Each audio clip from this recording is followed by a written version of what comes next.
Scott Brown at Trump Tower in New York last year. He revealed on Wednesday that he was cautioned by the State Department about comments he made while on an official trip to Samoa.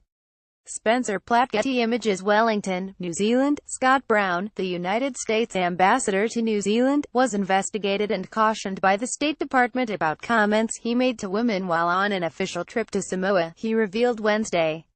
Mr. Brown, the former Republican senator from Massachusetts, told Fairfax Media that he had been instructed to be more culturally aware after the July trip in which he called guests at a Peace Corps event in Samoa in July beautiful, and told a woman serving food and drink at the function that she could make hundreds of dollars as a waitress in the United States. But he suggested his comments had been misinterpreted and that complaints about them had been politically motivated. Mr. Brown's revelations come amid increased scrutiny of the behavior of men in high-ranking positions toward women after allegations of sexual misconduct and harassment against the movie executive Harvey Weinstein. Mr. Brown, who was among the first leading politicians to endorse Donald J. Trump's 2016 presidential bid, has been in his New Zealand posting since June. The United States ambassador to New Zealand is also the envoy to Samoa, an independent state in the Polynesian Islands.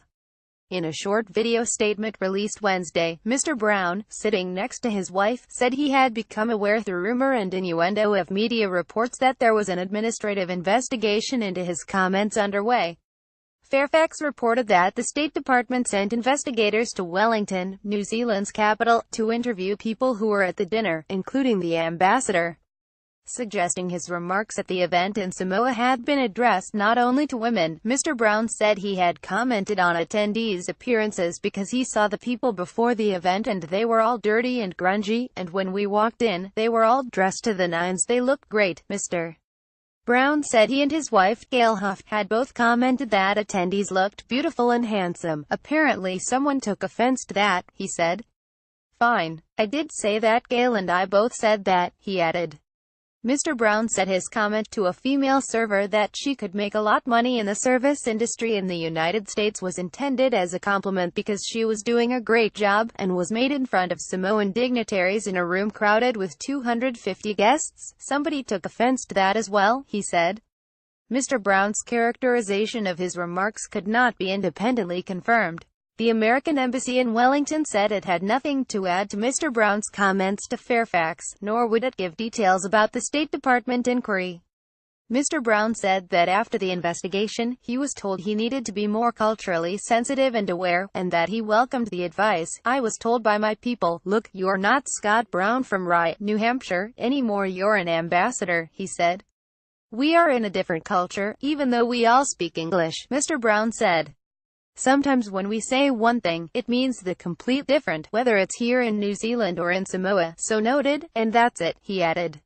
He also suggested the accusations were politically motivated, saying that politics was a blood sport back home, and that the event in Samoa had been attended by plenty of people who didn't like President Trump. The New Zealand television channel One News said Mr. Brown's Wednesday disclosure to Fairfax had been prompted by a 3-week investigation into his behavior by one of its reporters, during which he had declined to answer questions.